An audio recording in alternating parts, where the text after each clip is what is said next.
Hello மக்களே, இந்த விஷயத்தை பற்றி நான் பேச வேணாம்னு நினச்சேன். ஆனால் கொஞ்சம் கஷ்டமாக தான் இருக்குது. எப்போ பார்த்தாலும் ரீல்ஸ் பார்ட்டின்னு சொல்கிறீங்க. டிவிக்கே அட்டிய ரீல்ஸ் பார்ட்டி. நல்லா பார்த்தீங்கள்ல, இந்த வைகோ அவங்க வீட்டுக்கு போகும்போது 3 பேர் வந்தாங்கல்ல, அவங்க வீட்டில் ஒர்க் பண்ணுற 3 பேர் வந்தாங்கல்ல, என்ன பண்ணாங்கன்னு பார்த்தீங்களா? அதெல்லாம் பார்க்குறதுக்கு உங்களுக்கு எங்கே டைம் இருக்குது? ரீல்ஸ் பார்த்துட்டு ரீபோஸ்ட் பண்ணுறதுக்கு தான் உங்களுக்கு. நீங்கள் என்ன மாதிரி ரீபோஸ்ட் பண்ணீங்கன்னு உலகத்துக்கே தெரியும். எப்போ பார்த்தா ரீல்ஸ் பற்றி சட்டசபை சோஷியல் மீடியா பற்றி பேசுகிறதோ, ரீல்ஸ் பற்றி பேசுகிறதோ, இல்லை மூவிஸ் பற்றி பேசுகிறோம் இடம் இல்லை. மக்களை எப்படி அடுத்த லெவலுக்கு அவங்களோட கஷ்டத்துலேருந்து மீட்டு கொண்டு வரத்துக்காக உருவாக்கப்பட்டதா சட்டமன்றம். முதலமைச்சர் ஒரு மூவிலேருந்தே வந்தாலும் ஒரு வார்த்தை கூட சினிமேட்டிக்காக இல்லை. ஆனால் நீங்கள் எல்லாமே யார் உங்களுக்கு எழுதி கொடுக்குறதுன்னு எனக்கு புரியல. ரீல்ஸ் பற்றி பேசுகிறதுக்குலாம் உங்களுக்கு என்ன ரைட்ஸ் இருக்குது? போய் பாருங்கள்.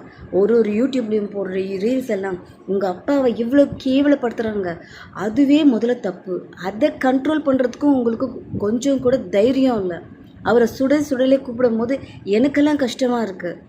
எவ்வளோ பெரிய ஒரு சீஃப் மினிஸ்டர் அவ்வளோ கேவலமாக பேசுகிறாங்க. என்றைக்காவது அவங்களெல்லாம் போய் ஏன் இப்படி பேசுகிறீங்கன்னு கேட்டிருக்கீங்களா? இப்போது சனாதானம் அதை வச்சு உங்கள் அம்மாவை ஒரு ஆள் தப்பாக பேசுகிறான். எங்கள் அம்மாவெலாம் யாராவது தப்பாக பேசுனாங்க அப்பயே வச்சு வாங்குவேன் தெரியுமா? கிட்டத்தட்ட எங்களுக்கும் உங்கள் அம்மா அப்பா ஒரே ஏஜாக இருக்குது, சேம் ஏஜாக இருக்கிறதுனால அவங்களும் பேரண்ட்ஸ் மாதிரி தான். முதல்ல அவங்க வாயெல்லாம் போய் அடக்குங்க. பேசுறதுக்கு முன்னாடி என்ன பேசுகிறோம் ஏது பேசுகிறோன்னு யோசிச்சு பேசுங்க. யாரோ எழுதி கொடுத்ததெல்லாம் சட்டமன்றத்தில் பேசாதீங்க. மக்களுக்காக பேசுனீங்கன்னா கிளாப்ஸ். இல்லைன்னா நீங்கள் சட்டமன்றத்துக்கே வரவிடாம மக்கள் பண்ணிவிடுவாங்க. உங்கள் அம்மா அப்பா பட்ட கஷ்டம்லாம் வேஸ்ட் ஆகிடும். உங்களுக்கெல்லாம் அட்வைஸ் பண்ணணுன்னு எனக்கு தலையெழுத்தே கிடையாது, புரியுதா? உங்கள் ஆப்போசிட்டில் நான் உட்காந்துருந்தா கூட இந்த மாதிரி தப்பாக பேச மாட்டேன்.